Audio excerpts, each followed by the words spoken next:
नमस्कार दोस्तों, competition king 00 second में आपका स्वागत है। आज हम अनुपात और समानुपात के बारे में पढ़ेंगे, जिसे रेशियो एंड प्रोपोर्शन कहते हैं। तो दोस्तों आज हम कॉन्सेप्ट 1 की बात करेंगे, जिसमें एक नोट लिखा गया है कि जब कभी भी अनुपात भिन्न के रूप में आ जाता है तो सर्वप्रथम उनके हरों के एलसीएम से प्रत्येक पद में गुणा करेंगे। देखिए दोस्तों, इस नोट में कहा जा रहा है कि जब कभी भी अनुपात भिन्न के रूप में आ जाता है, यानी भिन्न के रूप में अगर कोई भी अनुपात आता है तो सर्वप्रथम तो सबसे पहले उनके हरों यानी डिनोमिनेटर को एलसीएम से प्रत्येक पद में गुणा करेंगे। तो देखिए दोस्तों, इसको समझते हैं एक एग्जाम्पल से। एग्जाम्पल लेते हैं, आपका है 3:4, 1:3, 2:3। दोस्तों यहाँ पे बोल रहा है, नोट हमें ये बता रहा है कि प्रत्येक पद एलसीएम जो आता है हमारा, उस प्रत्येक पद में गुना करेंगे। तो सबसे पहले क्या करेंगे, सबसे पहले इसका हम एलसीएम निकालेंगे तो हमारे पास आता है 12, और प्रत्येक पद में गुना करेंगे तो 3:4 को एक पद में गुना करेंगे 12 से, फिर दूसरे पद को भी 12 से मल्टीप्लाई कर देते हैं, और फिर तीसरे पद को भी 12 से मल्टीप्लाई कर देते हैं। तो इसको अगर काटेंगे तो यहाँ पे 3 आ जाएगा, इसको इसे यहाँ से काटेंगे 4 आ जाएगा, और इसको यहाँ से काटेंगे तो 4 आ जाएगा। 3 को मल्टीप्लाई करते हैं तो 9 आता है हमारे पास। 4 और 1 को मल्टीप्लाई करते हैं तो 4 आता है, और 2 और 4 को मल्टीप्लाई करते हैं तो 8 आता है। तो हमारे पास रेशियो आ गया 9:4:8। देखिए दोस्तों, अगर ये छोटा होने वाला होता तो इसको काट के हम छोटा भी कर सकते हैं। चलिए दोस्तों दूसरे एग्जाम्पल की तरफ देखते हैं। जैसे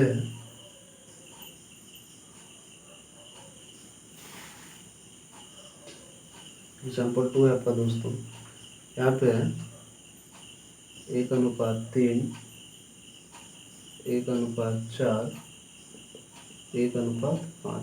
दोस्तों इसको भी हम सेम टू सेम वैसे करते हैं। टोटल का हम सबसे पहले एलसीएम लेते हैं तो 3, 4 और 5 का हमारे पास एलसीएम आता है 16। ठीक है, अब हमारे पास एलसीएम आ गया, उसको प्रत्येक पद में गुना करते हैं, प्रत्येक पद में गुना करते हैं।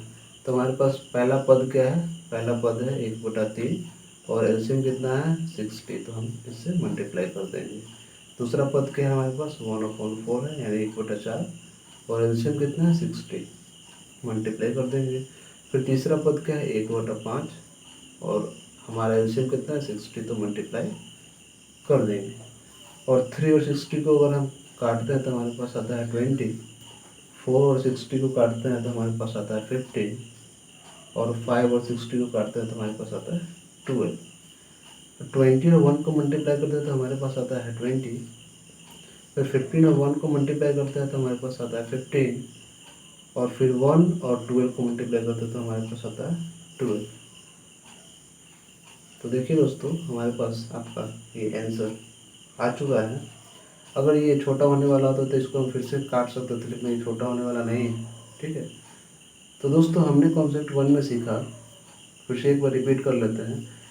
नोट हमारा ये कह रहा है दोस्तों, हमारा नोट ये कह रहा है दोस्तों, नोट ये कह रहा है कि जब कभी भी अनुपात यानी रेशियो भिन्न के रूप में यानी फ्रैक्शन के रूप में आ जाता है तो सबसे पहले उनके हर यानी डिनोमिनेटर जो हमारे पास आते हैं उन सबका एलसीएम ले लेना है, उसके बाद प्रत्येक पद में मल्टीप्लाई कर देना है। आपका रेशियो एकदम आसानी से निकल जाएगा।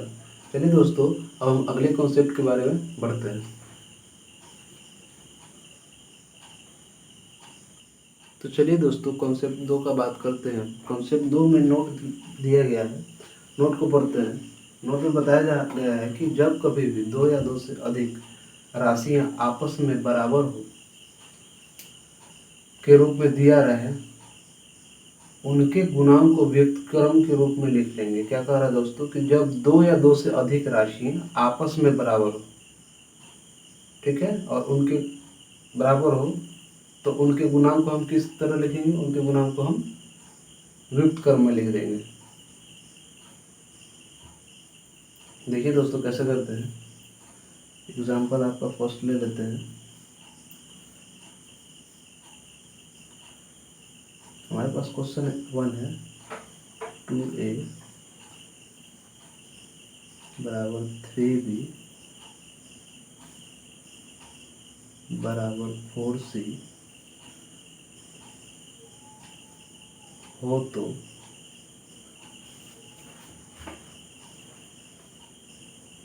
a b c का अनुपात क्या होगा। हमारे पास क्वेश्चन है 2a 3b 4c हो तो a b c का अनुपात क्या होगा। तो दोस्तों देखिए नोट में साफ साफ कहा गया है कि उसका जो गुणांक हो यानी 2 का गुणांक a का गुणांक क्या है 2 है, b का गुणांक क्या है 3 है और c का गुणांक क्या है 4 है।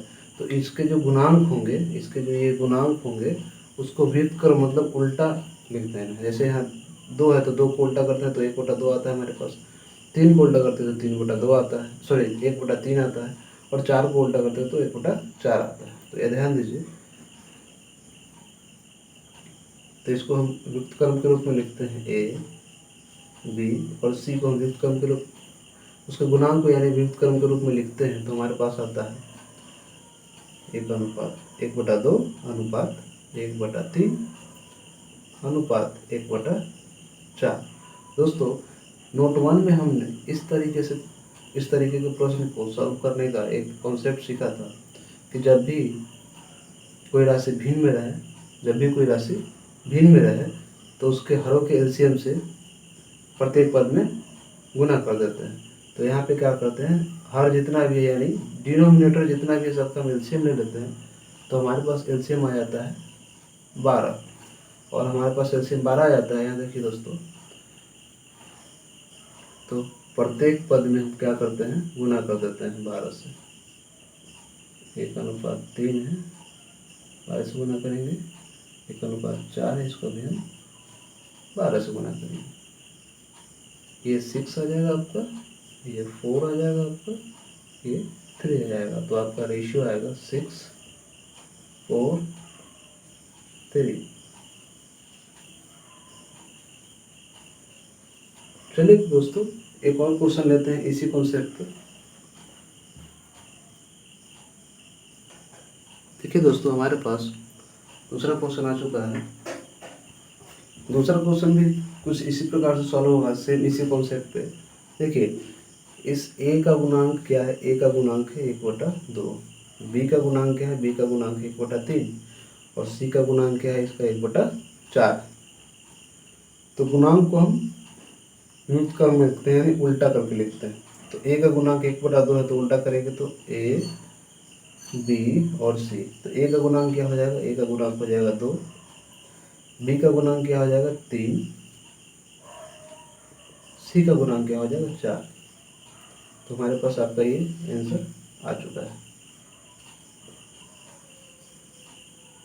चलिए दोस्तों अब कॉन्सेप्ट 3 का बात करते हैं और उसी पर कुछ क्वेश्चंस को हल करेंगे।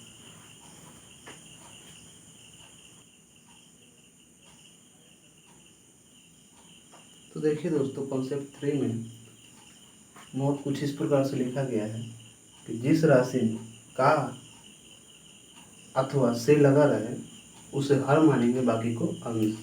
मतलब जिस राशि में का लगा हो या से लगा हो उसे हर यानी डिनोमिनेटर मानते हैं, बाकी को अंश मानते हैं। तो देखिए दोस्तों यहाँ पे क्वेश्चन हमारे पास है पिता की आयु पुत्र की आयु का 7/8 गुना है। तो पिता और पुत्र की आयु का अनुपात ज्ञात करें। तो दोस्तों देखिए इसमें का तदर्थ से किस में लगा हुआ है, का लगा हुआ है आपका पुत्र में, पुत्र की आयु में का लगा हुआ है। तो यहाँ लिख लेते हैं पिता और पुत्र, और पिता और पुत्र का हमें पता नहीं अभी अनुपात क्या है। तो देखिए यहाँ पे पुत्र की आयु का मतलब यानी पुत्र की आयु में क्या लगा हुआ है, का लगा हुआ है। और का अथवा से जिस भी राशि में लगा हुआ रहता है उसको हर यानी डिनोमिनेटर मानते हैं। तो इसमें हम इसको क्या मानेंगे, डिनोमिनेटर मानेंगे। क्या मानेंगे दोस्तों, डिनोमिनेटर मानेंगे, यानी पुत्र का आयु हो जाएगा आपका 8, और बाकी को अंश मानते हैं, तो बाकी 7 बचा, तो इसको अंश मानेंगे। आपका ये अनुपात हो गया। आंसर कुछ इस प्रकार है। एक बार फिर से इस क्वेश्चन को, इस कॉन्सेप्ट को समझते हैं। कॉन्सेप्ट कह रहा है दोस्तों कि जिस राशि में का अथवा से लगा रहे उसे हर मानेंगे, बाकी को अंश। क्वेश्चन कह रहा है कि पिता की आयु पुत्र की आयु का 7/8 गुना है, तो पिता पुत्र की आयु का अनुपात ज्ञात कीजिए। मतलब पिता और पुत्र की आयु का अनुपात ज्ञात करना है। ठीक है, तो यहाँ देखिए पुत्र की आयु का, यानी पुत्र में का लगा हुआ है, और का जिसमें लगा हुआ है तो उसको हम हर यानी डिनोमिनेटर मानते हैं, और बाकी को अंश मानते हैं। तो मतलब पुत्र में अगर का लगा हुआ है तो इसको हम 8 मानेंगे, और बचा अंश हमारे पास 7 पिता बचा हुआ अंश होता है, तो यानी पिता की उम्र क्या हो गया, 7 पिता और पुत्र का उम्र हो गया 7:1। देखिए दोस्तों, दूसरा क्वेश्चन इसी प्रकार का हम देखते हैं और इसे हल करने का प्रयास करेंगे। तो देखिए दोस्तों, दूसरा क्वेश्चन कुछ इस प्रकार है। दूसरा क्वेश्चन में कह रहा है कि दूध पूरे मिश्रण का 7/11 गुना है। यानी देखिए यहाँ पे दोस्तों कि का किस में लगा हुआ है, दूध में लगा हुआ है या मिश्रण में लगा हुआ है। तो हमें साफ साफ यहाँ पे दिखाई दे रहा है कि ये जो का है, ये का मिश्रण में लगा हुआ है, और का जिसमें भी लगा हुआ रहता है उसको हम डिनोमिनेटर यानी हर मानते हैं कॉन्सेप्ट 3 के अनुसार। तो लिखते हैं यहाँ पे हम दूध और मिश्रण का अनुपात निकालना है हमें, यानी मिश्रण को अगर हम 11 मानेंगे तो दूध को क्या मानेंगे, अंश 7। आपका आंसर कुछ इस प्रकार रहेगा। बहुत ही इजी कॉन्सेप्ट है दोस्तों, इसको थोड़ा सा ध्यान से समझिएगा तो कभी भी एग्जाम में आपको दिक्कत नहीं होगा। ये प्रश्न कुछ सेकंडों में आप सॉल्व कर सकते हैं। तो देखिए दोस्तों, अगला क्वेश्चन हमारा कुछ इस प्रकार है कि ए बी की आय का 7:13 गुना है, तो ए अनुपात बी बराबर क्या होगा। देखिए ध्यान से दोस्तों, कह रहा है कि ए बी का आय, तो देखिए ध्यान से, इसमें का किस में लगा हुआ है, तो का हमारा लगा हुआ है ए बी में, का हमारा लगा हुआ है ए बी में, और जिसमें भी का लगा हुआ है तो उसको डिनोमिनेटर मानते हैं, यानी ए अनुपात बी को हम मानेंगे 13।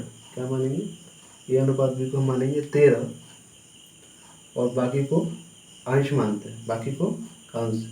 तो यानी ए को हम मानेंगे 7, और जब हम ए को 7 मानेंगे और टोटल ए बी 13 है और ए हमारे पास 7 है, तो बी कितना आ जाएगा, बताइए दोस्तों, बी कितना आ जाएगा, बी हमारे पास 6 आ जाएगा, क्योंकि दोनों को अगर हम ऐड करेंगे ए और बी का अनुपात तो टोटल 13 हो जाता है, और जबकि ए 7 दिया हुआ है तो बी का कितना हो जाएगा, बी का अनुपात हो जाएगा 6। यानी ए और बी का अनुपात हमारे पास आ गया 7:6। आपके प्रश्न का आंसर। धन्यवाद दोस्तों, हम इसी तरह से नए नए कॉन्सेप्ट आपको लाते रहेंगे और सिखाते रहेंगे। इस चैनल को लाइक करें, सब्सक्राइब करें और कमेंट करें, और बताएं कि आपको रेशियो प्रोपोर्शन का ये 3 कॉन्सेप्ट किस प्रकार का लगा।